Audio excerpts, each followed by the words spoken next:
ሰዓሊ አክሊሉ መንግስቱ እባላለሁ። የኢትዮጵያ ሰዓሊና ቀራጺያን ማህበር ፕሬዝዳንት ነኝ። የኔ ጥያቄ ኦልሞስት ከአርት ጋር በተያያዘ መልኩ ነው የምጠይቀው።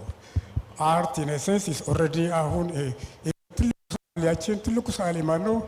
ፈጣራችን ነው። ፈጣራችን የሰራውን ስራ በአሁኑ ሰዓት ላይ ትልቅ የሆነ ሪፎርም እየተካሄደ ነው ያለው። ይሄን ሪፎርም ምንድነው የፈጠረው? ጊዜ የፈጠረውን ነገር የሰው ልጅ በይበልጥ በዚህ በ3 ዓመት ላይ ያንን ኔቸር የሰራውን ስራ ጎልጎን አውጥተን ለሀገራችንም አልፎ በዓለም ደረጃ እንዲደነቅ አድርጎታል፣ በከተማችን ሆነ በሀገራችን ሌቭል። ስለዚህ ይህ ትልቅ ጥበብ ነው። ያንን ጥበብ ማሳወቅና ማሳየት ቀላል ነገር አይደለም። ስለዚህ በዚህ ነገር ላይ የተደረገው ሪፎርም ስራ በጣም ከኛም አልፎ በአፍሪካም ጭምር የሚደነቅ ስራ ተሰርቷል። ለዚህ ከፍተኛ የሆነ አድናቆት አለኝ። ሆኖም ግን ይህ አርትወርክ ባይሰልፍ የስራው ስራ አርትወርክ ሲሆን ይሄ ከሶሻል ኮንሴፕት ጋር ባለው መልኩ ምናልባት ባህልና ስፖርት ሚኒስትር ሊመርቅ ይችላል። ከዚህ በፊት ግን ላለፉት 8 ዓመታት ማህበራችን ትልቅ ማህበር ነው፣ ግን በአግባቡ ግን መጠቀም አልቻለም። በዚህ አጋጣሚ ክቡር ጠቅላይ ሚኒስትር ባሉበት በመናገር በጣም ደስ ብሎኛል። ስለዚህ ራሱን የቻለ አትሊስት ለምሳሌ በአፍሪካ ላይ የስጋ ሳይሆን የመንፈስ ቅናት ያለብን ለምሳሌ እንደ ሞሮኮ፣ ግብፅ፣ ሴኔጋል፣ ዳካር ትልቅ የሆነ የአርት ቪናሊ ያላቸው እኛ የፖለቲካ ሳይሆን በተለያየ መልኩ ሀገራችን የካልቸር ሀብ መሆን የሚችል ፖቴንሻል አላት። ከ1000 በላይ ሰዓሊዎች አሉን፣ ከአንጋፋ ጀምረን እስከ ኢመርጂንግ ሰዓሊዎች ጭምር። የእነዚህን ስራዎችን በአግባቡ ለማሳየት የሚያስችል ትልቅ ስራዎች ኦፍኮርስ እየሰራቸው ያሉት። አርት ግን ዝም ብሎ የሚሰራ ነገር አይደለም። ለገንዘብ የሚሰራ ስራ እኮ እሱ አርት አይደለም። የሀገራችን ባህል የሀገራችን ቫልዩ የሚገልጹ ስዕሎች በጣም ብዙ አሉ። እነዛ ስራዎች ግን በእኛ በማህበር በኩል ብዙዎቹ ደብዳቤ እየተጻጻፈ ወደ ውጭ ሀገር እየሄደ ውጭ ሀገር እየተሰጠ ያለው። ስለዚህ ለዚህ የሚሆን ዛሬ 8 ዓመት ምናልባት ከክብርት መፍሪያት ጋርም ሰርቻለሁ፣ ከክብርት ከንቲባ ጋርም አብረን ሰርተናል። ስለዚህ ራሱ አንድ አርት ጋለሪ ደግሞ ማለት ዝም ብሎ ቤት አይደለም። ለኪች አርት ሳይሆን አርት ጋለሪ ቴምፕል ነው። አርት ራሱ ቴምፕል ነው። ክብር ይፈልጋል፣ አደብ ይፈልጋል። ዘመን ተሻጋሪ ስራዎች ናቸው። ሪል አርት ወርኮች የሀገራችን ቫልዩ ካልቸርስ በሙሉ ማንጸባረቅ የምንችልበት ጋለሪ እንዲሰጠን ብለን ጠይቀን ነበር። በዛ አጋጣሚ አለፈው 8 ዓመታት እስቲል መልስ አላገኘም። ምናልባትም ከዚህ ምናልባት ሰምታችሁ ይሆናል ሰይጣን ቤትን ጠይቀን ብዙ መከራ በኋላ ፌል አደረገብን። አሁን ቢሆን ቅርሳዊ የሆኑ ቤቶች አሉ። ምናልባትም በዚህ ላይ ባልናገረውም የሚመለከቱ አካል ከኔ ጋር እንትን ካለ ቦታው መጠቆም እንችላለን። ስለዚህ ሰዓሊዎች ያን ቦታ ካገኙ የሚሰሩበትና ዲስከስ የሚያደርጉበትን ስራቸውንም ትልቅ የሆነ ፖቴንሻል ኖሮ ለውጭ አትራክሽን ለቱሪዝም ሁሉ አትራክሽን የሚሆኑ ስራዎች ሁሉ አሉ። እነዚህ ነገሮችን የምናሳይበት ትልቅ የሆነ አርት ጋለሪ እንደ ቴምፕል የሆነ ኦሪየንታል የሆነ ቤቶች ናቸው። ዘመናዊ ቤት ለዚህ አይሆኑ። እሱ ለኪች አርት ለምሳሌ ለተለያዩ ቦታዎች ለዲኮራቲቭ አርቶች እነዚህ ቦታዎች ሊሆኑ ይችላል በአሁኑ ሰዓት ያሉት። ይሄ ግን አርት ጋለሪ እንደ ሙዚየም ሆኖ የሚያገለግልም ፕላስም ለሽያጭም ሃርድ ከረንሲ ሊያመጣ ስለሚችል ከማህበራችን ጋር ማህበራችን ትልቅ ኃላፊነት ወስዶ በየዓመቱ ሪፖርት የሚያደርግበት ጠቅላላ ኃላፊነት ወስዶ የሚሰራበት አርት ጋለሪ እንዲሰጠን በዚህ አጋጣሚ እንጠይቃለን። አመሰግናለሁ። ስሜ ሶስና ወጋየሁ እባላለሁ። ከኢትዮ ሰርከስ ኢንተርቴይንመንት ነው። ዛሬ በክቡር ጠቅላይ ሚኒስትር ዶክተር አብይ አህመድ ፊት ሆኜ አንድም ለምስጋና ነው የቆምኩትኝ። ባለፉት እሳቸው በተናገሩት መሰረት 3 የሴት አርበኞች ብለው የኛንም ስራ አብረው ስለጠሩ መቼስ በሀገር ሚኒስትር መመስገንን የመሰለ ነገር የለም። ትልቅ ሞራል ተሰምቶናል። ከዚህም በላይ እንቀጥላለን ብለን እናስባለን። በዛሬው ዕለት ባየሁትኝ ፕሬዘንቴሽን እውነት ኢትስ ኳይት አሜዚንግ። አንድ ህፃን ልጅ አድጎ ብቁ ዜጋ እስከሚሆን ያለው ደረጃ የተሰራው የማሰላሰልና የእያንዳንዱ የሚኒስቴር መስሪያ ቤት አብሮ የሚሰራበት መርህ በጣም አስደንቆኛል። እኔ ከኤዱኬሽን ጋር በጣም የተገናኘ ስራ ነው። ሰርከስ ጥበብ ላይ ነው የምገኘው። እኔ ከ6 ዓመቴ ጀምሮ የሰራሁት ሙያ ነው። መንገድ ላይም ደግሞ ሱቅ ወደረቴ ሰርቻለሁ። ሰርቼ ያደኩ ልጅ ነኝ እና በእያንዳንዱ የኢትዮጵያዊ ህፃን ልጆች ፊት የማየው ተስፋ ነው። ፖቴንሻል አላቸው። እና እነኚህ እየተሰሩ ያሉት ልማቶች ወጣት ብቻ ሳይሆን early childhood ያማከሉ በመሆናቸውና holistic way of learning የምንለውን ያማከሉ በመሆናቸው በጣም እውነት እኛ እድለኞች ነን በዚህ ዘመን ተቀምጠን ይሄንን ፊት ለፊታችን በማየታችን። እኔ አገሬ ስገባ የዛሬ 12 ዓመት ነው የገባሁት። የ8 ዓመት ልጅና የ8 ወር ልጅ ታቀፌ ነው የመጣሁት። በአገሬ ሁሉ ጊዜም ተስፋ አልቆርጥም። ይሄንን ስል እንደው አንዳንድ ጥያቄ ቢሆኑ ጥሩ ነው ብዬ ሰጀስት የማደርገው በስፖርቱ ዘርፍ የስፖርት ሙዚየም ቢኖር ብዙ ሻምፒዮኖች አሉን። እንደ በእንግሊዝ ሀገርም በተለያዩ ሀገራቶች ሙዚየሞች አሉ፣ የስፖርት ሙዚየሞች። ስለዚህ እነኚህ አትሌቶቻችን ያመጡት ውጤቶች አንድ ቦታ ላይ ተጠራቅመው ለህዝብ ይፋ ቢሆኑ ቢቻል ብዬ ሰጀስት አደርጋለሁ። ሌላው ደግሞ ያው መሰረተ ልማቶቹ እንዳሉ ሆነው ላይክ ለትራክ፣ ለፉትቦል፣ ለተለያዩ ነገሮች የሚውሉ በፊት የሚያስቆጨን የነበሩ ነገሮች እየተሰሩልን ነው። አሁን ደግሞ ካሉት ፌዴሬሽኖች በአብዛኛው ኦልሞስት 30 የሚሆነው ኢንዶር ጌም ነው እና ትንሽ ደግሞ ወደ ኢንዶር ጌሙ ጂምናዚየሞች ላይ ፎከስ ብናደርግ አንድ 4 ኪሎ ነው ያለን፣ ግን ጂምናዚየሞች በጣም ኢምፖርታንት ናቸው። ለምሳሌ ጂምናስቲክስ አሁን እና አሜሪካን እንደተለያዩ ሀገሮች ከዓለም ላይ ኦሎምፒክ በጣም ትልቅ ዋጋ የሚሰጣቸው አንድ አትሌት 8 ሜዳሊያ ይዞ መግባት ይችላል በጂምናስቲክ እና እንደዚህ አይነት ትኩረት የተሰጣቸው አቅጣጫዎች ካሉ የኛም ተክለ ሰውነታችን ለዛ የሚሆን ነገር ነው። እኛም ደግሞ እየገነባ ነው ያለነው በእንጦጦ የሚገኘው የመጀመሪያው ሃርቶፕ ሰርከስ ቬኑ ነው የሚሆነው አፍሪካ ላይ። ስለዚህ ያንን ታሪክ ኢትዮጵያ እንድትወስድ እያደረግን ስለሆነ እግዚአብሔርም ይረዳናል። በጣም አመሰግናችኋለሁ። ኦል ዘ ሚኒስተርስ አይ ኖ ታይማችሁን ሰውታችሁ ሳምንታትን አይደለም ወራቶችን ተበድራችሁ የምትሰሩ ሰዎች እንደሆናችሁ እናውቃለን፣ እናምንባችኋለን። ዛሬም የቀረበው ነገር ደግሞ ያንን ነው የሚያመለክተውና እጅግ በጣም አመሰግናለሁ ለዚህ ኦፖርቹኒቲ። ቴንክ ዩ። ዶክተር በዛብህ ብርሃኑ እባላለሁ።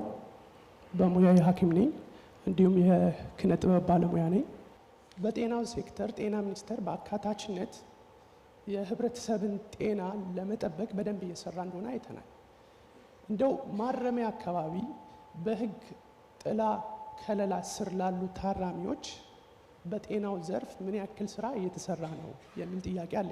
ለክብርት ሚኒስቴር የምጠይቀው ከባህል የብሔራዊ ሙዚየም አሁን ባለው ደረጃ ተሻሽሏል። በእርግጥ አዎ እዛው በዛው ነው። በአገሪቱ የመደመር አስተሳሰብ ከሄድን ትክክል ነው። መጨመር ላይ ግን ገና ነው። ለምን ብሔራዊ ሙዚየም የሚያክል የኢትዮጵያ ብሔራዊ ሙዚየም ብለን ብሔራዊ ሙዚየም እዛ ውስጥ ነው ያለው። እንግዲህ አስቡት ያሉ የአገር ባህሎችን በሙሉ ብንጠራ ከዛ የሚገኘው ሀብት በስነ ጽሁፍ፣ በሙዚቃ፣ በስዕል፣ በቲያትር እያልን እንደምንሄደው በስዕል ብቻ ትልቅ ሀብት በአገሪቱ ውስጥ አለ። የት ጋር ነው የሚታየው? እንግዲህ ሌላውን የትምህርቱን እንትን ሌሎች ይናገሩበት እና አንድ ብሔራዊ ሙዚየም ለኢትዮጵያ አልበቃም። የስዕሉ ትንሽ ነች። አሉ የተባሉትን ሰዓሊዎች ሊያስተናግድ አልቻለም፣ ከጥራትም ከእውቀትም ጋራ እና ምናልባት ትምህርት ቤቱም ሁነኛ ቦታ ሊያገኝ የሚችልበት ይሄንን ስዕል ብዬ ስለምናገር ይቅርታ፣ የጠቅላላ የስነ ጥበባትን ማለቴ ነው። ራሳቸውን ችለው መታየት ማውጣት አዲስ ማምረት አለባቸው፣ መፍጠር አለባቸው። ማምረት የሚለው አይመችም።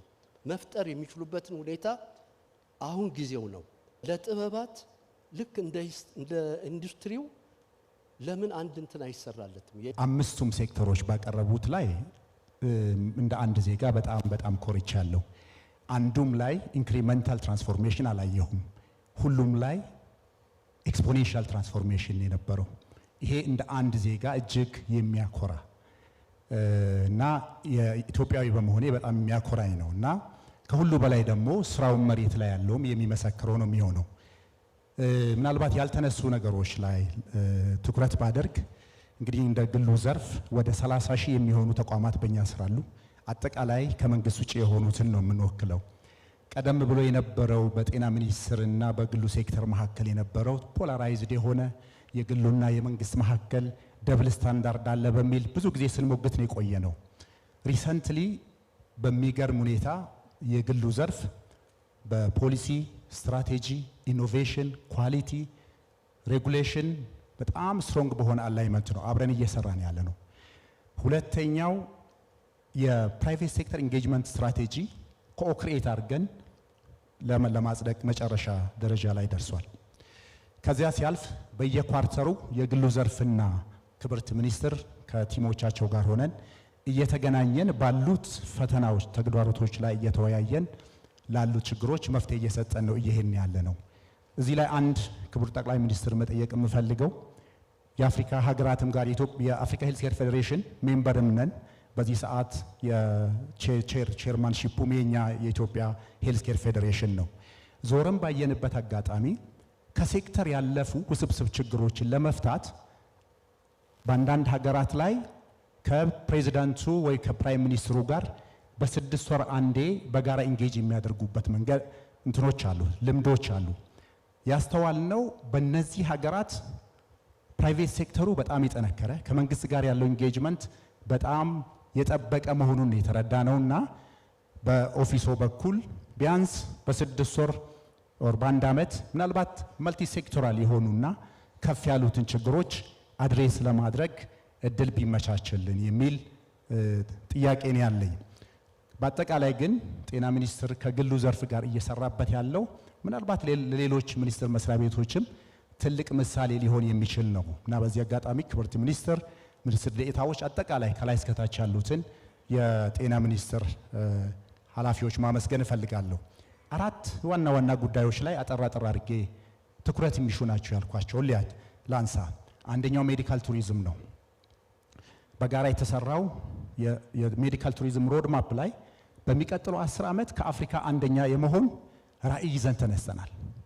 በአሁኑ ሰዓት ወደ ውጭ አውትባውንድ ሜዲካል ቱሪዝሙ ከ700 ሚሊዮን እስከ 1 ቢሊዮን ወደ ውጭ ሀገር ይሄዳል።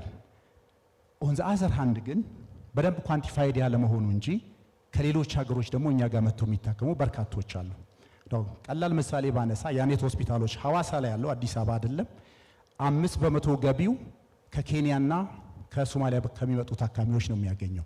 ምናልባት ኬንያ የተሻለ የጤና ስርዓት አለ ሊባል ይችላል።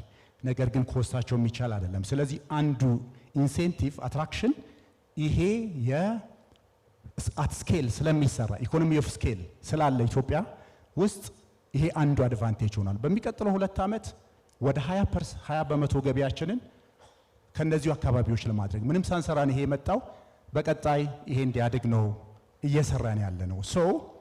አሁን ኢትዮጵያ ባለችበት ሁኔታ እንደ አፍሪካ 6ኛ ላይ ናት። ኢመርጂንግ ሜዲካል ቱሪዝም ሀብ ተብላ ነው የምትፈረጀው። ሳውዝ አፍሪካ፣ ኢጂፕት፣ ቱኒዚያ፣ ኬንያ፣ አሁን ደግሞ ሩዋንዳ በዚያ ልክ ነው የተቀመጠው። ይሄ ሪያሊስቲክ ይሆናል አይሆንም የሚለው 5 የአፍሪካ ሀገራት ላይ ቅርብ ጊዜ ፌዴሬሽኑ ዞረን ቼክ አድርገናል።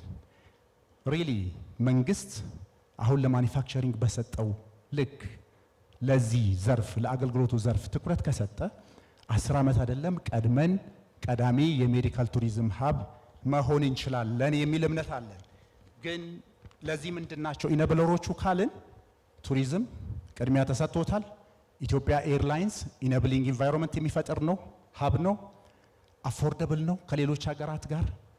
ሲምፕል ምሳሌ ባነሳ በቀዶ ሕክምና የሚወልዱ ሴቶች እዚህ ሀገር በጣም ጥሩ ዋጋ የሚባለው እስከ 50 ሺህ ከፍ ያለ የሚባለው እስከ 70 ሺህ ነው ባለን ጥናት። ኬንያ ብንሄድ እና አጋ ካንና ዘናይሮቢ ሆስፒታል የሚባሉት ከ230 እስከ 250 ሺህ ነው የሚያስከፍሉት።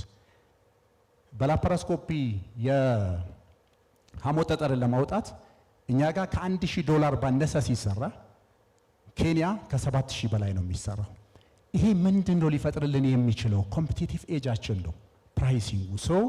ይሄ አንድ ትልቅ መርታ ነው። አክሬዲቴሽንን ናሽናል አክሬዲቴሽን ኢንተርናሽናል ሰርቲፊኬሽን ብዙ ሆስፒታሎች እየሰሩ ነው። ጤና ሚኒስቴር እናመሰግናለን።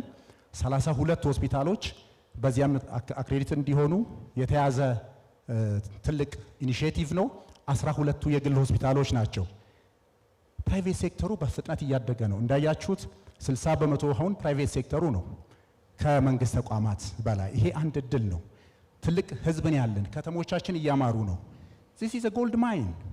ይሄን ማይን ያለ ማድረግ የሚያስቆጭ ነው ሊሆን የሚችለው። ስለዚህ going forward ምንድነው የምጠይቀው? ጤና ሚኒስቴር ድርሻውን በሰፊው የተወጣ ነው፣ ግን መልቲ ሴክቶራል የሆነ at higher level ትኩረት የሚፈልጉ አሉ። ታይላንድ፣ ተርኪ፣ ኢንዲያ ለምንድን ነው ዛሬ የሜዲካል ቱሪዝም ሀብ የሆኑት ብለን ከጠየቅን መንግስት ባይ ዲዛይን ሰርቶባቸዋል። የጤና ቪሌጆች መቋቋም ቢችሉ፣ አንድ አካባቢ ሰብሰብ ማለት የሚችሉበት ሁኔታ ቢኖር፣ ኢንሴንቲቮች ቢኖሩ፣ ፋሲሊቲዎች ለፋይናንስ አክሰስ ቢኖራቸው፣ የግልና የመንግስት ትብብር ቢዳብር፣ መንግስት ባይ ዲዛይን ከሰራ ፕራይቬት ሴክተሩ ኃላፊነቱን ለመውሰድ ዝግጁ ነው። እኔ አባይነህ ጉጆ እባላለሁ። የመጣሁት ከኢትዮጵያ አካል ጉዳተኞች ማህበራት ፌዴሬሽን። ለውጡ መንግስት ከመጣ ጀምሮ ከተሰሩ ስራዎች አንዱና ትልቁ የኢንፍራስትራክቸርን በተመለከተ በቅርቡ በኢትዮጵያ ታሪክ ተደርጎ በማይታወቅ ሁኔታ ወደ ኋላ እንዲሰራ ተደርጎ የህንፃ አዋጅ ወጥቷል።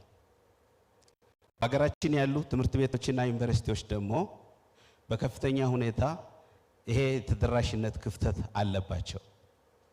ፎቅ ላይ መውጣት የማይችሉ በርካታ አካል ጉዳተኞች አሉና ትምህርት ሚኒስቴር ከዚህ አዋጅ ጋር ዩኒቨርሲቲዎቻችንን፣ ኮሌጆቻችንን እንደዚሁም ሃይ ስኩልና ሌሎች አንደኛ ደረጃ ትምህርት ቤቶችን ጨምሮ አዶፕት ለማድረግ ምን ዝግጅት አለው?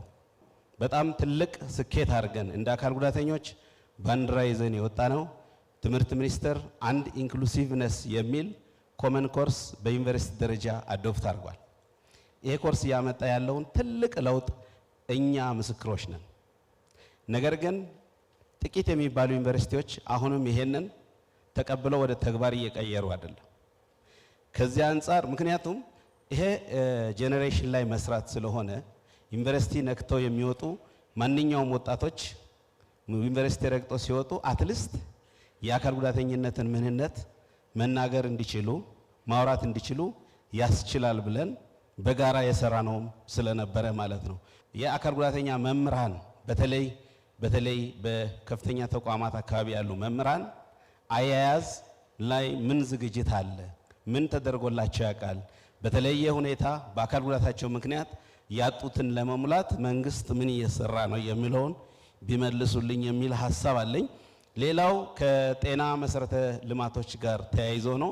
የቅድም ለትምህርት ያነሳውት የህንፃ ተደራሽነት ጤናንም ይመለከታል። ከዛ ባሻገር የአገልግሎት ተደራሽነቱ ጋር ተያይዞ ሰፊ ስራዎች አሁንም የሚቀሩ ይታዩናልና እነዛ ላይ በተለይ አገልግሎት ተደራሽነት ስንል አስቸኳይ ቅድም የቀረቡ በወረርሽኝ መልክ የሚመጡ በሌሎች ምክንያቶች የሚደርሱ የአካል ጉዳቶችን ጨምሮ በቅድሚያ በመስጠት የአካል ጉዳተኞችን ከማስተናገድ አንጻር ያሉ እንትኖችን መለይተን ማወቅ ብንችል ጥሩ ነው ብዬ አስባለሁ። በዚህ አጋጣሚ ክቡር ጠቅላይ ሚኒስትራችን እዚህ ስላሉ ሳናመሰግን ብናልፍ ንፉግም የሆነው ምንድነው የአካል ድጋፍ አገልግሎት ከፍተኛ የሆነ በሀገራችን ትልቁ ችግር ነበር። ነገር ግን አንደኛ ሴቶችና ማህበራዊ ጉዳይ ሚኒስቴር ይሄ አገልግሎት በዋናነት የጤና አገልግሎት ነው ብሎ በማመን ደግሞ የተፈራርሞ ወደ ጤና ሚኒስቴር ማዞሩ ይታወቃል። ይሄ ትልቅ እርምጃ ነበር። በወቅቱ ትክክለኛ እይታ ነበር።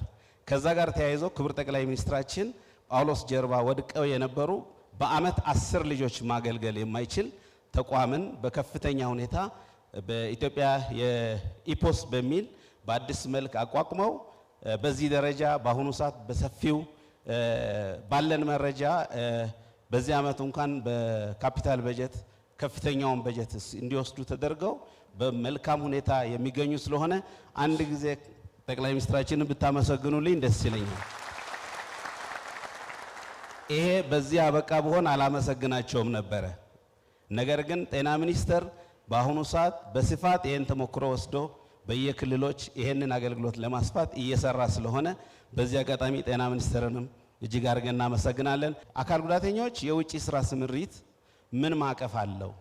ምክንያቱም አካል ጉዳተኞች መስራት ይችላሉ ካልን፣ አካል ጉዳተኞች ማድረግ ይችላሉ ካልን፣ የውጪ ስራ ስምሪትን ደግሞ በህግ አግባብ እየመራን ከሆነ እዛ ውስጥ የአካል ጉዳተኞች ተጠቃሚነት ምን ያክል ነው የሚል ነው። ሌላው በተለይ ከቲቬት አንጻር፣ ከኮሌጆቻችን አንጻር፣ ከሙያ ማሰልጠኞቻችን አንጻር በተለይ የአካል ጉዳተኞች ለምሳሌ አእምሮ ገሱስነት ያለባቸው ወጣቶችን ወገኖችን እዛ ገብቶ ስልጠና ወስዶ ከመውጣት አንጻር የተዘጋጀ ማዕቀፍ ካለና እየተደገፉ ከሆነ እንደዚሁም በርካታ አካል ጉዳተኞች እንደየጉዳት አይነታቸው የሚለውን ለማንሳት ፈልጌ ነው። እነዚህ ነጥቦች አድሬስ ቢያደርጉልኝ ደስ ይለኛል።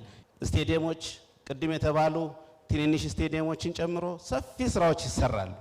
እዛ ማዕቀፍ ውስጥ የአካል ጉዳተኞች ተጠቃሚነት በእቅድ ከመስራት አንጻር ምን ይመስላል የሚለውን ቢመልሱልኝ። ከዛው ጋር ተያይዞ የጤና ስፖርት ተብሎ በስፋት እየተሰራ ነው ያለው። እዛ ማዕቀፍ ውስጥ የአካል ጉዳተኞች ተጠቃሚነት ምን ይመስላል፣ በተለይ የጤና ስፖርት ላይ የአካል ጉዳተኞች ተሳትፎ ምን ይመስላል የሚለውን አያይዞ ቢመልሱልኝ። ሌላው ፓራሊምፒክ ስፖርት ነው። ፓራሊምፒክ ስፖርት እንደምናውቀው በሀገራችን ከአትሌቲክስ ቀጥሎ በኦሎምፒክ ሜዳ ላይ ባንዲራችን ከፍ ያደረገ ብቸኛውና ሁለተኛው ስፖርት ነው። ነገር ግን አደረጃጀቱን ወጥ ከማድረግ አንጻር አደረጃጀቱን ልክ እንደ ኦሎምፒክ እንደ ሌሎች ሀገራት ከማድረግ አንጻር ሰፊ ስራዎች ይቀራሉ። ከዚህ በፊትም ብለናል። አሁን ዝግጅቱ ምን ይመስላል? ራጂ ዲንሳ እባላለሁኝ ከመቄዶንያ የበጎ አድራጎት ማህበር ምክትል ስራ አስኪያጅ ነኝ። በ56ቱም ቅርንጫፎች ያለ ማዕከል ስለሆነ የዚሁ አዲስ አበባውንም የክልሎቹንም እንዲጎበኝልን ስለምንፈልግ በዚህ አጋጣሚ እዛ ላይ ኢትዮጵያን እንወቅ ላይ እንድታካቱልን እንፈልጋለን። ትምህርት ሚኒስቴር በኩል ደግሞ ከፍተኛ ትምህርት ተቋማት ድጋፍ እያደረጉልን ነው። አሁን በቅርቡ ደግሞ በተለይ እያካሄድ ነው ላለነው የገቢ ማሰባሰቢያ ዝግጅት በተለይ ትምህርት ቤቶች ጥሩ እንቅስቃሴ እያደረጉ ነውና ሌሎችም እንደዚሁ ተሳታፊ እንዲሆኑ የግል ኮሌጆች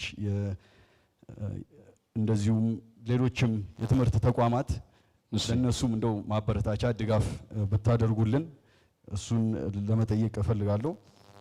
ባህል ኪነ ጥበብና ስፖርት ሚኒስቴርም እንዲሁ በተለይ አምና ባደረግነው የገቢ ማሰባሰቢያ ዝግጅት ላይ እዚህ ራሱ በርካታ የተገኙ የኪነ ጥበብ የስፖርት የተለያዩ የሚዲያ ሰዎች አሉና 900 ሚሊዮን ብር አካባቢ ድጋፍ አሰባስበን ነበረ።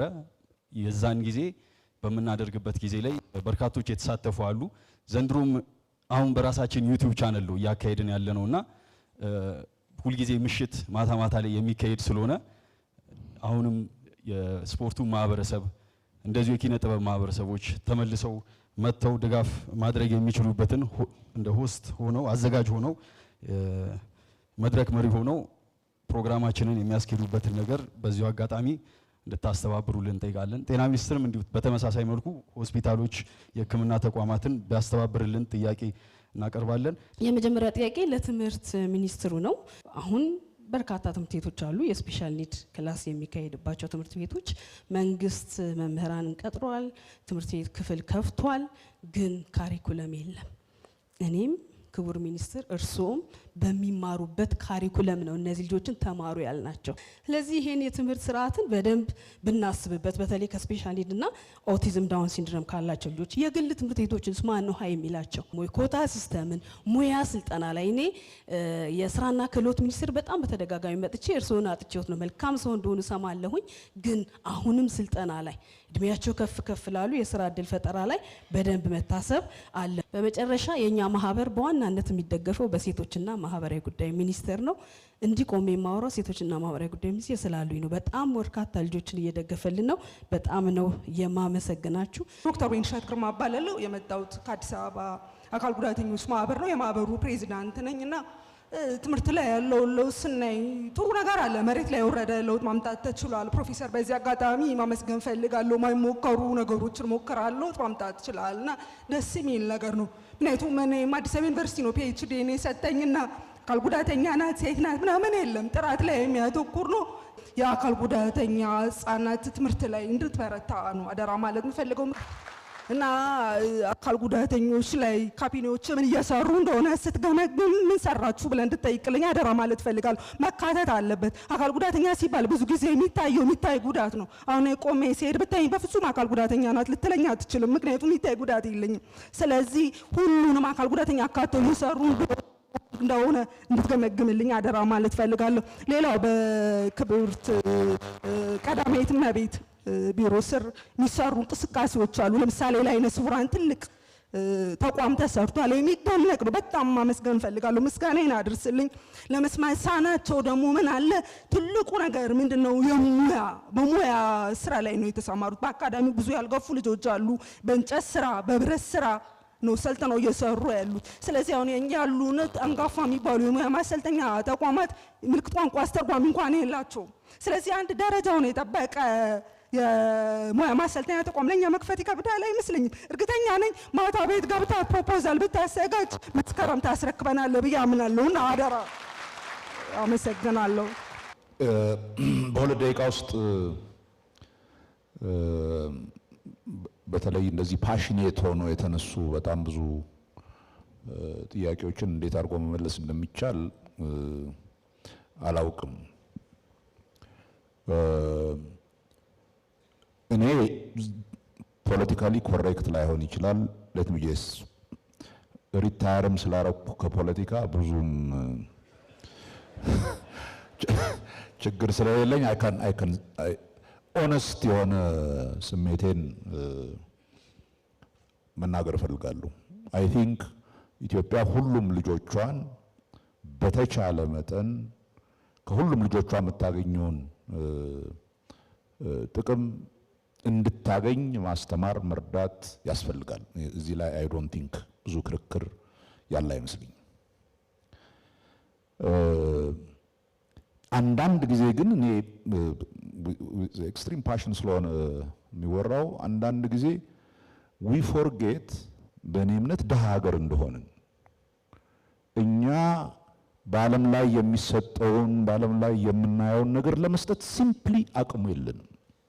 we just don't so ምንድን ነው የምናደርገው? በተቻለ መጠን ማድረግ የምንችለውን ያክል እናደርጋለን። በአካቶ ትምህርት ወደ 13000 ምናምን የሚሆኑ ትምህርት ቤቶች በየቦታው እንትን ለማድረግ ሞክረናል። በመጽሐፍ በማሳተም ረገድ ኢንተርምስ ኦፍ አካል ጉዳተኞች በጣም ሲግኒፊካንት እንትን አለው በሚል ብሬል በራሳችን እንትን አሳትመን ወደ 13000 15000 የብሬል መጽሐፎች አሳትመን ዲስትሪቢዩት እያደረግን ነው። በምንችለው ነገር እየሞከርን ከኦቲዝም ጋር በተገናኘ ያለው እንትን ምን ያህል ዲፊከልት እንደሆነ እናንተ ታውቁታላችሁ። እኔ 30 ሚሊዮን ተማሪ ነው ያለኝ። እንዴት አድርጌ ነው ያለችኝን ትንሽ ሪሶርስ እነኚህ 30 ሚሊዮን ተማሪዎች ላይ ማደርሰው ስል ከኦቲዝም ጋር በተያያዘ ያለው ትምህርት ላይ እንኳን በመንግስት ደረጃ እንደው ኢፌክቲቭ የሆነ እናንተ በምታስቡት መንገድ ለመስጠት ቅድም ያላችሁትን ይሄ የግል ትምህርት ቤቶች እንኳን ለእያንዳንዱ ኦቲስቲክ ለሆነ ልጅ ሌላ ተጨማሪ አንድ ልጅ ወላጁ ቀጥሮ ይዞ መጥቶ ነው ማድረግ ያለበት የሚባልበት እንትን ነው። ቢኮዝ ለማስተማር ጀስት ኢማጂን አርጉት በመንግስት ደረጃ እና አይ ቲንክ ትንሽ መተሳሰብ ትንሽ ልክኛ ኤምፓቲክ መሆን ያለብንን ያክል እናንተም ያለንበትን ኢንቫይሮንመንት ያለው መንግስት ያለበትን የአቅም ኢን ሪሌሽን ቱ ካለው ዲማንድ አንጻር ያለበትን አቅም እንደው ትንሽ ብትረዱልን እየተባበርን የምንችለውን ያክል እያደረግን ብንሄድ ይሻላል። አዚፍ ኦን ፐርፐዝ እነኛን የአካል ጉዳተኞች ለማድረግ አይደለም። የአቅም አሚን የዚህ ሀገር ችግርና ዲማንድ እኮ መለቂያ የሌለው ነው። በትምህርት ቤቶች ላይ ይሄ እሳቸው ያሉትን ይሄ የአክሰሲቢሊቲን በሚመለከት ያለው አዲስ ትምህርት ቤቶች በምንሰራበት ጊዜ በሙሉ ለአካል ጉዳተኞች አክሴሰብል እንዲሆኑ አድርገናል። ወደ 60,000 70,000 የሚሆኑ ወረድ የተሰሩ ትምህርት ቤቶች አሉ። አሁን እነኛን እንዴት አድርጎ ነው ወደዚህ እንትን የምናደርገው? እንኳን አክሴሲቢሊቲ ብቻ አይደለም፣ ሽንት ቤት እንኳን የላቸውም፣ ውሃ እንኳን የላቸውም። ሶ ኦልዌይስ እንዲህ አይነት ችግር ውስጥ ስንሆን ፕራዮሪታይዜሽን የሚባል ነገር አለ። ወደድንም ጠላንም አንዳንድ ጊዜ እንትን እያደረግን ነው የምናደርገውና ጨምሮ ብለን አሁን እኛ የሚሰሩት ትምህርት ቤቶች ላይ እዛ አካባቢ ሲያሰሩ የአክሴሲቢሊቲንም ኢንቱ አካውንት ውሰዱ፣ መታጠቢያ ቤትም ለአካል ጉዳተኞች አድርጉ እንላለን። ግን ይሄ በመንግስት እንትን የሚሰራ አይደለም፣ የአቅም ጉዳይ ነው። ሶ ኦል አይ አም ሴይንግ ኢዝ ፕሊዝ አንደርስታንድ አካል ጉዳተኞችንም ሆነ ሌሎችን መርዳት ለልጆቹ ብቻ አይደለም ለአገርም ይጠቅመናል። ቢኮዝ እነኚህ ልጆች በደንብ ትምህርት አግኝተው እንትን ቢያደርጉ የት ቦታ ሊደርሱ እንደሚችሉ አንዳንዶቹ ዲፔንዲንግ አፖን በተለይ ስፔክትረም ስንት ጥቅም ሊሰሩ የሚችሉ ልጆች እንዳሉ እናውቃለን። ከዛ መጠቀም እንፈልጋለን። ግን አት ደ ሴም ታይም በጣም ኤክስትሪምሊ ድሃ አገር ውስጥ ያለን መሆኑን ኤንድ ቀስ እያልን ዴቨሎፕ እያደረግን የምንሄድበት እንትን እንደሆነ እንድትረዱ ብቻ ነው። በእያንዳንዱ እንትን ላይ መናገር ስለማልችል ነው። የአርት ስኩልን በሚመለከት እኔ አይ ቲንክ ፌር ለመሆን ጠቅላይ ሚኒስትሩ ከመጡ ጊዜ ጀምሮ መጀመሪያ እኔ መንግስት ስልጣንም ላይ ሳልወጣ በፊት አዲስ አበባ ዩኒቨርሲቲ ቦርድ እያለሁ ዋን ኦፍ መጀመሪያ ነገር አትራክት አድርጓቸው ለማስተካከል የሞከሩት አሌ ስኩል መጥተው በነበረበት ጊዜ ያደርጉት ነገር። ከዛ በኋላ ኢሚዲየትሊ እንጦጦ ላይ ትልቅ ጋለሪ ተሰርቶ ለአዲስ አበባ ዩኒቨርሲቲ ተሰጥቷል። አርት ላይ አይ ቲንክ ሲምፕሊ በከተማ ውስጥ እንኳን የሚደረገውን ይሄ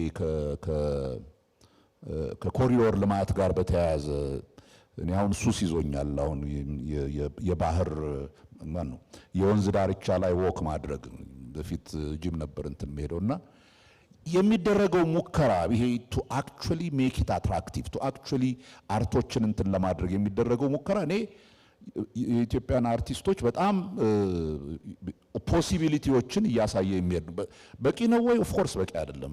በጣም ብዙ ነገር ይፈልጋል። በት አቴምፕቱ አለ ለመጀመሪያ ጊዜ ኮንሽስሊ አርት ኢን ኤቭሪ ሴንስ ኦፍ ዘ ተርም ኖት ኦንሊ ኢን ተርምስ ኦፍ ፋይን አርት በት ኢን ተርምስ ኦፍ ሚውዚክ ኢን ተርምስ ኦፍ ቲያትር ዴቨሎፕ ማድረግ አለበት በሚል ኮንሽስሊ እየተሰራ ነው። አጌን ግን ሁላችንንም ሳቲስፋይ በሚያደርግ ሌቭል በአንዴ ሊሰራ አይችልም። ኢት ቴክስ ታይም። እሱን ዴቨሎፕ እያደረግን እናደርጋለን። ትምህርት ቤቶች ውስጥ አሁን ሃይ ስኩሎች ውስጥ ፋይን አርት አዝ ፓርት ኦፍ ዘ ካሪኩለም ለማድረግ እየሞከርን ነው። ሶዛት ተማሪዎቹ እንዲህ አይነት መነሳሳት ያላቸው ልጆች ከታች ጀምረው እንትን እንዲያደርጉ እሱም ቢሆን ማቴሪያሉን በሙሉ በሰፊው ማቅረብ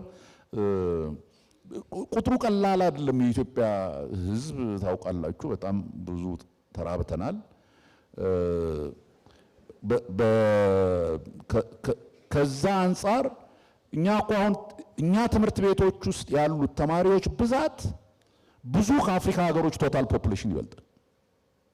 ከብዙ ወይም ከግማሽ በላይ ካሉ የአፍሪካ ሀገሮች ከህዝቡ ቁጥር በላይ ተማሪዎች አሉ። እና ይሄን ሁሉ ማዳረስ ጨዋታ አይደለም። ኢት ኢዝ ታፍ እንደ ለረጅም ጊዜ ማዳረስ አለብን ብለን እንዴት ኳሊቲዎቹን ኮምፕሮማይዝ እንዳደረግን ይታወቃል። አሁን በተቻለ መጠን ኳሊቲ ኮምፕሮማይዝ ሳናደርግ እንዴት እናዳርስ እያልን ነው። እና ትንሽ ታገሱ። ሁሉን ነገር ባንዴ ማድረግ አይቻልም። አካታችነት ግዴታ የሚያስፈልግ መንግስትም ደግሞ አስቦበት በሰፊው እየሰራ ያለ ስራ ነው። እንደምታዩት ከጥያቄው ጀምሮ ብዙ ነገሮች ላይ አይተናል።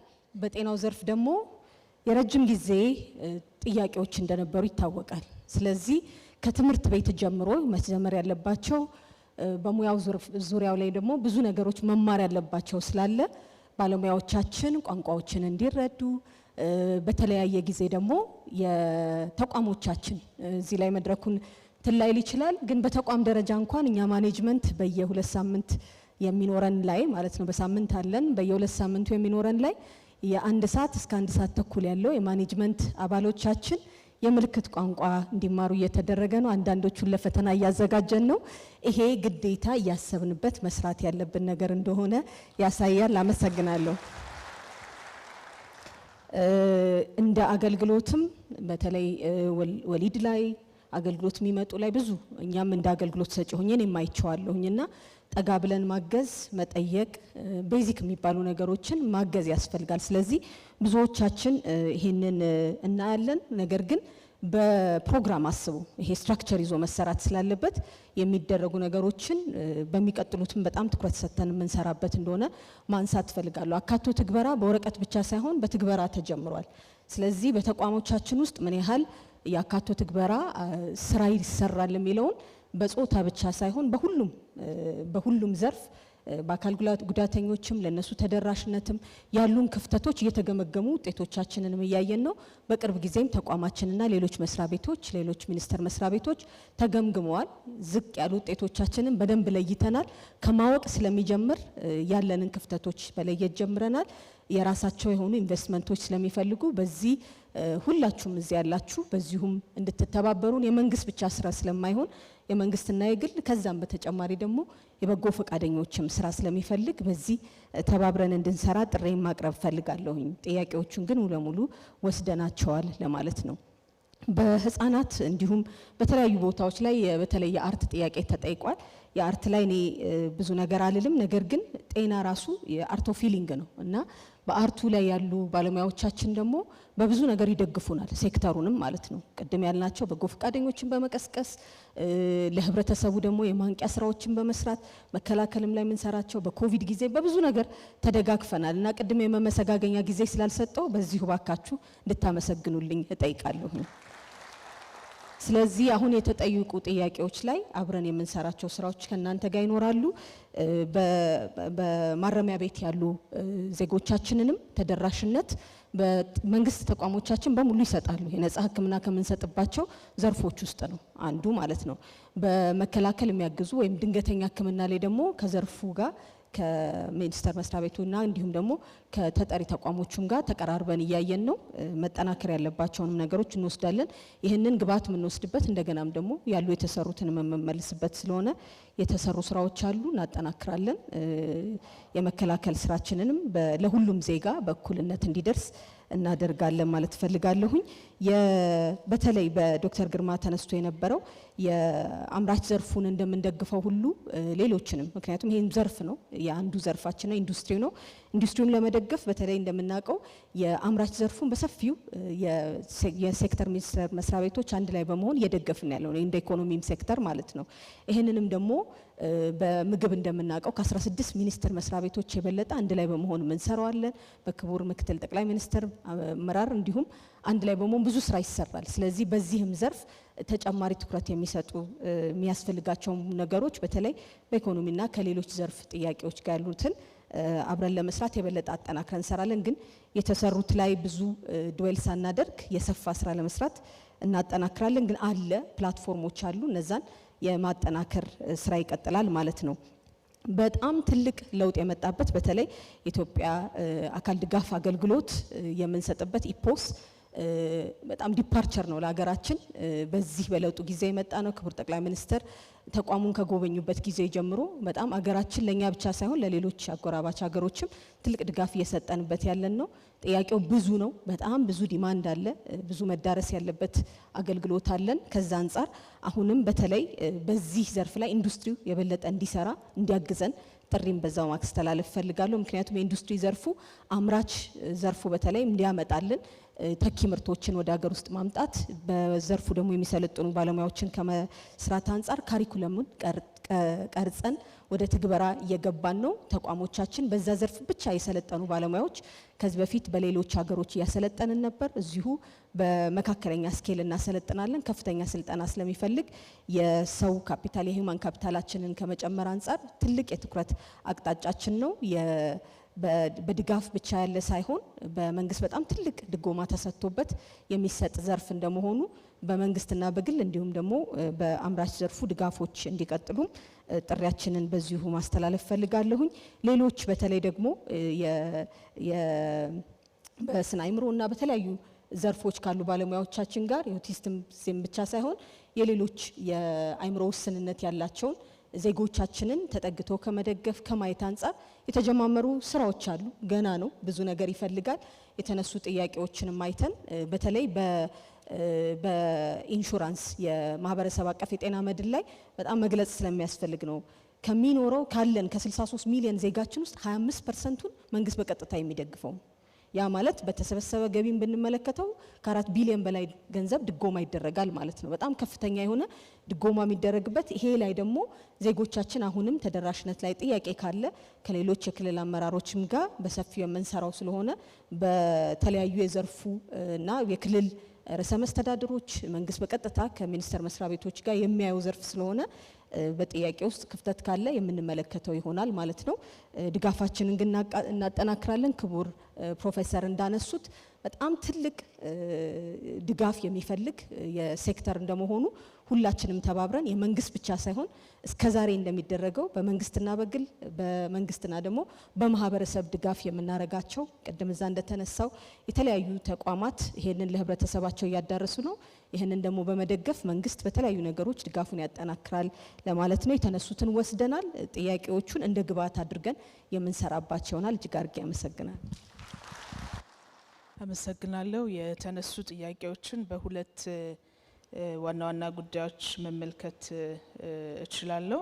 አንደኛው የቴክኒክና ሙያ ስልጠና ስርዓቱ ለአካል ጉዳተኝነት እየሰጠ ያለውን ምላሽ የተመለከተ በኋላ እህቶቼ በዚህ በኩል ካነሱት ከሙያ ስልጠና ጋር ተያይዞ ያለውን ጉዳይ ለማንሳት ነው። ሌላው ከስራ እድል ጋር የተያያዙ ጉዳዮች ናቸው። ከዚህ አንጻር የቴክኒክና ሙያ ስልጠና ስርዓቱ በአንድ በኩል ከስልጠና አኳያ፣ በሌላ መንገድ በመሰረተ ልማት፣ በሶስተኝነት ደግሞ የቴክኖሎጂ ሽግግር እና የኢንዱስትሪ ኤክስቴንሽን አንዱ ተልእኮ ነውና ከዛ አኳያ ትኩረት ሰጥተን በተለይም በስልጠና ስርዓቱ ረገድ አካታችነት እንዲረጋገጥ ሰፋፊ ስራዎች አሉ።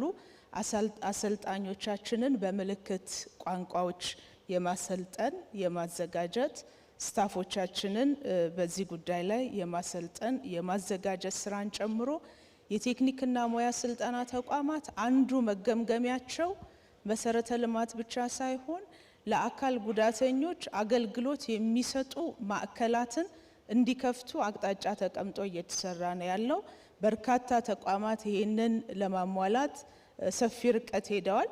መሰረተ ልማቶችን በቻልነው አቅም ወደ ኋላም ሄደን ለማረም አዳዲስ የሚሰሩት ደግሞ ይህንኑ ታሳቢ አድርገው እንዲሄዱ የማድረግ ስራ ላይ በስፋት እየተሰራ ነው ያለው። ይሄ ይበልጥ ተጠናክሮ ይቀጥላል። ምክንያቱም እሳቤዎቻችን አንዱ አካታችነትን መሰረት ያደረጉ ሰው ተኮር እሳቤዎች ስለሆኑ ከነዚህ እሳቤዎች የተቀዱ አዳዲስ ፖሊሲዎችን ስትራቴጂዎችን ነው ተግባራዊ እያደረግን ያለነውና ይሄ ይበልጥ ተጠናክሮ ይቀጥላል። ሁለተኛና በስፋት እየሰራን ያለነው የአካል ጉዳተኞችን ችግር ሊፈቱ የሚችሉ ትልቅ አቅም እንዳላቸው በጽኑ እናምናለን። ምክንያቱም በተሰማሩበት መስክ በርካቶቹ ውጤታማ መሆናቸውን ዊትነስም እያደረግን ያለነው። በቅርብ ወደ ብዝሃ ምርት የተሸጋገሩ የአካል ጉዳትን ሊያግዙ የሚችሉ ቴክኖሎጂዎች አሉ። አርቲፊሻል ኢንተለጀንስን ማዕከል ያደረጉ ናቸው። አንዱ ትልቁ የስማርት ዊልቸር ነው። በስፋት በብዝሃ ምርት በስፋት ወደ ማምረት የተሸጋገሩ ወደ ቤተሰብ ስልክ መደወል የሚችል አደጋ ካለ ትልቅ እገዛ ያደርጋል ብለን ይሁነን ብለን የአካል ጉዳትን መሰረት ያደረጉ ይሄንን ማቃለል የሚችሉ ሞቢሊቲን ማሳለጥ የሚችሉ ቴክኖሎጂዎችን ማልማት ላይ ትኩረት አድርገን እየሰራን ነው ያለነው። ለማሳያነት ብቻ ሳይሆን ወደ ብዝሃ ምርት መሸጋገር አለባቸው ተብለው ተለይተው ተመርጠው እየተሰሩ ካሉ ቴክኖሎጂዎች ውስጥ አንዱ ነው። ሁኔታዎችን አመቻችተንም በአካልም እንድታዩቸው ማድረግ እንችላለንና አንዱ የቴክኒክና ሙያ ስልጠና ስርዓቱ በዚህ መንገድ ምላሽ እየሰጠ እንደሆነ አጭር መረጃ ለመስጠት ነው። ሌላኛው ከፍትሃዊ ተጠቃሚነት ጋር ተያይዞ የስራ እድል ላይ በየአመቱ ባለፉት አመታት እያደገ የመጣ ቁጥር አለ። በምንፈልገው ደረጃ ግን እርካታ የፈጠረ ደግሞ አይደለም ማለት ነው። ለዛ በርካታ ባለድርሻ አካላትን ከማህበራቱና ከፌዴሬሽኖቹ ጋር እየሰራን ያለ ነው። ይበልጥ ማጠናከር አለብን። የመስሪያ የመሸጫ የሚባሉ ቦታዎችን ጨምሮ እየተሻሻለ የመጣ ብድር አቅርቦትን ጨምሮ በየጊዜው እየለካን የጎደለንን ምን እናድርግ ብለን በጥናትም ለመመለስ ጭምር የምንሰራበት የአሰራር ስርዓት አለ። ይበልጥ ማጠናከር ይኖርብናል። የኦቲዝም ቻሌንጅ ያላቸውን ልጆች ምናልባት ከፍቅር ጋም በተጨማሪ እንሰራለን። ከዚህ በኋላ የበለጠ ከሌሎች ማዕከላት ጋር እየሰራን ያለ ነው። አንዱ የልጆቹ ክህሎት ላይ ነው። ሌላኛው ወላጆቻቸው የእናቶቹ በርደን መቃለል ከተቻለ ራሱ ትልቅ ነገር ነው። እናቶቻቸው እቤት ውስጥ ሆነው መስራት የሚችሏቸው ስራዎች ላይ ተጨማሪ ክህሎቶች ላይ የጀመርናቸው አሉ። እድሜያቸው ከፍ ያሉ ወጣቶችን ታዳጊዎችን ደግሞ ተጨማሪ ክህሎት ማስታጠቅ ላይ በእኛ በኩል ከመቼውም ጊዜ በላይ ፍላጎቱም ዝግጁነቱም አለ። የመንግስታችን የትኩረት አቅጣጫ ነው። አንዱን ጥሎ አንዱን አንጠልጥሎ አይደለም ልማታችን፣ ሁሉንም ያካተተ ስለሆነ በዛ መንገድ እኛም አጠናክረን እንቀጥላለን። እጅግ አድርጌ አመሰግናለሁ።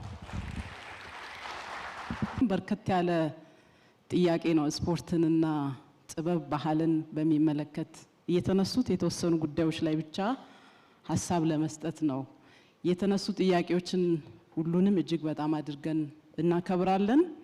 የሚወሰዱትን ወስደን የእቅዳችን ቀጣይ ትኩረት አቅጣጫ ያደረግናቸው ስለሆኑ አንዳንዶቹ በልዩ ሁኔታ የምንሄድ ይሆናል። ከምንም በላይ ከጥበብ አንጻር የተነሱ ጉዳዮች ጠቅለል አድርጌ ለመሄድ ባለፉት የለውጥ ዓመታት ከመነሻው ጀምሮ የተለየ ትኩረት የሰጠው ለጥበብ ዘርፍ ነው። ለዚህ ማሳያ ራሱን የቻለ የጥበብና ፈጠራ ዘርፍ በሚኒስትር ዴኤታ መዋቅር በማደራጀት ባለሙያዎችን ማደራጀት የተጀመረ ስራ ነው። ከዛ ባለፈ የፊልም ፖሊሲ በማዘጋጀት ጸድቆ ወደ ስራ የገባው በዚህ ጊዜ ነው። አሁን የጥበብ ፖሊሲ የጥበብ ሙያተኞች ተሳትፎ እየተዘጋጀ ይገኛል። ስርዓትን አሰራርን ከመዘርጋት አንጻር ጥሩ ርቀት እየሄደን ነው የምንገኘው። ከምንም በላይ ደግሞ በደንብ ማድነቅ ያለብን እዚህ ያለን የጥበብ ቤተሰቦችም መቀበል ያለብን ከየትኛውም ጊዜ በላይ ለጥበብ መሰረተ ልማት ግንባታ ልዩ ትኩረት የተሰጠበት ጊዜ አሁን ነው። ከኮሪደር ልማት ጋር ያሉ ጉዳዮችን ማንሳት ይቻላል። በክቡር ጠቅላይ ሚኒስትራችን ኢኒሼቲቭ በሚሰሩ ትላልቅ ፕሮጀክት ላይ ጥበብን ሁሉንም ጥበብ አይነቶችን ማዕከል ያደረገ ስራ እየተሰራ ነው የሚገኘው። ከባህል ማዕከላትም ከሙዚየሞችም አንጻር ቅርስን የመጠበቅ ባህል ማዕከላትን የማደስ ደረጃቸውን የማሳደግ ስራዎች ከየትኛውም ጊዜ በላይ የተሰራው በዚህ ለውጥ ጊዜ መሆኑን ለጥበብ ቤተሰቦች መረጃ ለመስጠት ነው። የሰዓሊያን ማህበርን ጨምሮ በጥበብ የተደራጁ 18 ማህበራት አሉ።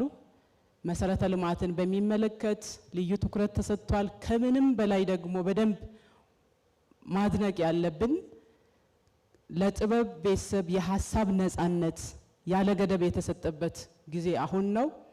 ከመሰረተ ልማት ግንባታ ጀምሮ ህግና አሰራር ስርዓትን ከመዘርጋት ጀምሮ ያለ ገደብ ሀሳብ እንዲንጸባረቅ ከማድረግ አንጻር መንግስታችን የሚጨበጥ ስራ ሰርቷል። ይሄን ሁሉ ተጠቅመን ግን ምን እያደረግን ነው? ለልጆቻችን የምትሆን ለነገ የምትሆን ኢትዮጵያ ግንባታ ላይ ምን አበርክቶ እያደረግን ነው የሚል ጥያቄ እኔን ጨምሮ ለጥበብ ቤተሰብ ለማቅረብ እፈልጋለሁ። ጊዜ ስለሌለኝ ብዙ መሄድ ስለማልችል ከስፖርት ልማትም አንጻር ድንቅ ስራዎች ተሰርተዋል። የተሰራው መሰረተ ልማት ሁሉንም ስፖርት አይነቶችን ያካተተ ነው። እኛ እንደ ሀገር አሁን ያለን 47175 ስፖርት ማዘውተሪያ ስፍራዎች አሉ። ከነዚህ ውስጥ 253 ጂምናዚየም ስፖርት አይነቶችን የያዘ ነው። 54 የውሃ ዋና ገንዳዎች አሉ። 15600 የቮሊቦል የሃንድቦል የሚባሉ ኢንዶር ስፖርት አይነቶች ታሳቢ ተደርጎ ነው እየተገነባ ያለው። አሁን ግንባታ እየተደረገ ያለው እንኳን አዲስ አበባ ስቴዲየም ብንወስድ ከ10 በላይ የኢንዶር ስፖርት አይነቶችንም ታሳቢ ያደረገ ነው። ምናልባት ብዙ ጊዜ የምናሳየው በአትሌቲክስ እና በእግር ኳስ ላይ የተሰሩ ሜዳዎችን የሚሆን ከግንዛቤም በደንብ እያንዳንዱን ከማሳየት አንጻር ከኛ የሚቀር ስራ ስላለ እሱን ወስደን ወደፊት ምናሳይ ይሆናል። የሚቀሩ ስራዎችንም ደግሞ ኢትዮጵያ ትልቅ አገር ስለሆነች ሁሉንም ስራ በአንድ አመት ወይም ደግሞ በተወሰኑ ዓመታት ጊዜ ውስጥ ሰርተን ማጠናቀቅ ስለማንችል ቀጣይ ጊዜ የበለጠ ትኩረት ሰጥተን የምንሄድበት ይሆናል። ግን የተሰራው መሰረተ ልማት ሁሉንም ስፖርት አይነቶችን ያካተተ መሆኑን ለእናንተ መረጃ ለመስጠት ነው። ሌላው ከስፖርት መሰረተ ልማት አንጻር የተነሳው የፓራሊምፒክ እና ከአካል ጉዳት ስፖርት አይነቶች ጋር የተነሱ ጉዳዮች ናቸው። ስፖርት በባህሪ አካታች ነው። እኛ ካለን 34 ስፖርት ፌዴሬሽኖች ውስጥ አንዱ የፓራሊምፒክ ኮሚቴ ነው። ይሄ ፓራሊምፒክ ኮሚቴ ከኦሎምፒክ ኮሚቴ ጋር አቻ ነው። ራሱ የቻለ የራሱ ስራ አስፈጻሚ ኮሚቴ አባላት ያሉት፣ ስራ አስፈጻሚ አባላት፣ ምክትሎች፣ ሰብሳቢዎች፣ ፕሬዝዳንቶች ያሉበት ስለሆነ እኩል ትኩረት እየሰጠን ነው የምንገኘው። ባለፈው ወደ ኦሎምፒክ ፓሪስ ፓራሊምፒክ ውድድር ስፖርተኞች ተሳትፎ ከመጡ በኋላ እንደ ኦሎምፒክ ስፖርት አይነት እኩል የሽልማትና የእውቅና ስነ ስርዓትም የሰጠንበት፣ ከዛ ባለፈ አካል ጉዳተኞችን ታሳቢ ያደረገ ስፖርት መሰረተ ልማት ግንባታም ላይ ውድድሮችም ላይ ተሳትፎም ላይ አካታች እንዲሆን ለማድረግ ቅርብ ጊዜ በጸደቀው የስፖርት ልማትና አስተዳደር አዋጅ ውስጥም በመንግስት በሚገነቡ ስፖርት ማዘውተሪያ ስፍራዎች ላይ አካል ጉዳተኞች፣ ታዳጊ ወጣቶችና ሴቶች በነፃ እንዲጠቀሙ በድንጋጌም ጭምር ያስቀመጥንበትና በስፖርት ላይ አሳታፊ አካታች የሆነ ስርዓት እንዳለ መረጃ ለመስጠት ነው። ከምልክት ቋንቋም ጋር ተያይዞ ስትራቴጂ አዘጋጅተናል። ከሰነድነው ቋንቋ ውስጥ ምልክት ቋንቋንም ያካተተ መሆኑን ለእናንተ መረጃ ለመስጠት ነው። የመጨረሻ ማንሳት የፈለኩት ከሽልማት ጋር ተያይዞ በተደጋጋሚ የተነሳ ጥያቄ አለ። ሽልማትን በሚመለከት እንደ መንግስት ሽልማትና እውቅና ማበረታቻ የምንሰጠው ኢትዮጵያን ወክሎ በሚሄዱ አገራዊ በሆኑ ውድድሮች በኦሎምፒክ፣ በፓራሊምፒክና በዓለም ሻምፒዮና ኢትዮጵያን እንደ አገር ወክሎ የሚሄዱ ስፖርተኞችን ነው የእውቅናና የማበረታቻ ስርዓት እንደ መንግስት የምናደርገው። ምክንያቱም ብዙ ሺህ ስፖርተኞች ናቸው በየጊዜ እየሄዱ እየተወዳደሩ ያሉት። በግል የሚሄዱ ስፖርተኞች አሉ። በተጨማሪ ደግሞ በፌዴሬሽኖች ደረጃ የሚሄዱ ስፖርት አይነቶች አሉ፣ ተወዳዳሪዎች አሉ። በፌዴሬሽን ደረጃ የሚደረጉ ውድድሮችን ፌዴሬሽኖች ናቸው እውቅናና ማበረታቻ የሚሰጡት። እንደ መንግስት ግን ምንሸኛቸው ምንቀበላቸው የታወቁ ኢትዮጵያን ወክሎ ለሚሄዱ ስፖርተኞች እውቅናና ማበረታቻ እየሰጠን ነው ያለነው። ይሄን ደግሞ የተሟላና ስርዓት እንዲኖር ለማድረግ አሁን በተዘጋጀው ስፖርት ልማትና አስተዳደር አዋጅም ጭምር ሽልማትና ማበረታቻ በሚመለከት ቀጣይ የሚዘረጉ የህግ ማዕቀፎችና አሰራር ስርዓቶች ስላሉ አንዳንድ ጉዳዮችን ጥናት አድርገን ቀጣይ የሚታዩ ነገሮች ካሉ የሚታዩ ይሆናል። እጅግ በጣም አድርጌ አመሰግናለሁ።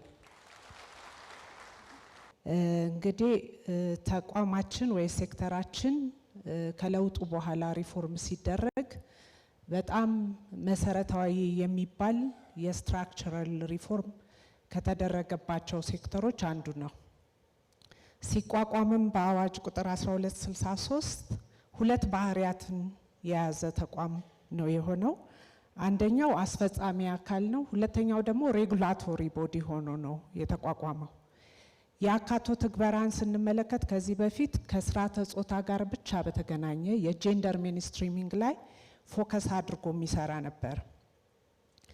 ከሪፎርም በኋላ ግን የሁሉንም ማህበረሰብ ቅድም ፕሬዘንቴሽን ላይ ሳቀርብ እንዳልኩት የሁሉም ሴክተሮች ስራ የመንግስትም ትኩረት ሰው ተኮር የሆኑ የልማት ስራዎችን መተግበርና የህዝቡን የዜጋውን ኑሮ የማሻሻል የሁሉንም የማህበረሰብ ክፍል በኩል ተጠቃሚ ማድረግ ነውና ከዚህ አንጻር እንደምታውቁት የአካቶ ትግበራ ስራዎች እዚህም እዛም የተበታተኑ ነበሩ። የአካል ጉዳተኞች፣ አረጋውያን፣ ወጣቶች፣ ሴቶች፣ ህፃናት ሁሉም የማህበረሰብ ክፍሎች ተጠቃሚነታቸው በሁሉም ሴክተሮች እንዲረጋገጥ ከማድረግ አኳያ ራሱን የቻለ ዲፓርትመንት ተቋቁሞ ምዘና ጀምረናል ማለት ነው። ይሄም የተጠያቂነትን ስርዓት ከማስፈን አኳያ ነው። ሁሉም ተቋማት በፌዴራል ደረጃ ሁሉም ሴክተሮች ምዘና ተደርጎላቸዋል። በምዘናውም ደረጃ ተሰጥቷቸዋል። ክፍተት ያለባቸው አካባቢዎች ላይ ክፍተታቸውን አይተው ደግሞ በጋራ ተባብረን የምንሰራበትን ሁኔታ አመቻችተናል። ይሄ እንግዲህ ስርዓት መዘርጋት ነው። ከአካል ጉዳተኞች አኳያ ከለውጡ በኋላ የተሰጠው ትኩረት ምን ያህል እንደሆነ ቅድም እንግዲህ ክቡር አቶ አባይነህ የፌዴሬሽኑ ፕሬዚደንት ሲገልጹት በነበረው ልክ ነው። ተቋማት አይመለከተንም ከሚል አስተሳሰብ ወጥተው በፕሮግራሞቻቸው በስራዎቻቸው ውስጥ የአካል ጉዳተኞችን ኢሹ አካተው መስራት ጀምረዋል። እንግዲህ የተጀመረ ነገር እየተደመረ እየተጨመረ ውጤት እያመጣ ይሄዳል ብለን እናምናለን። የተጠያቂነት ስርዓቱን በፌዴራል ደረጃ ብቻ ሳይሆን በክልልም ደረጃ ተጠያቂነቱ እንዲኖር በሁሉም ሴክተሮች ስትራክቸሮች አሉን ማለት ነው። እነዚህ ስትራክቸሮች የበለጠ ተጠያቂነትን ብቻ ሳይሆን የበለጠ ውጤት ማምጣት በሚቻልበት መንገድ እየሰሩ መሆኑን ለመግለጽ ነው።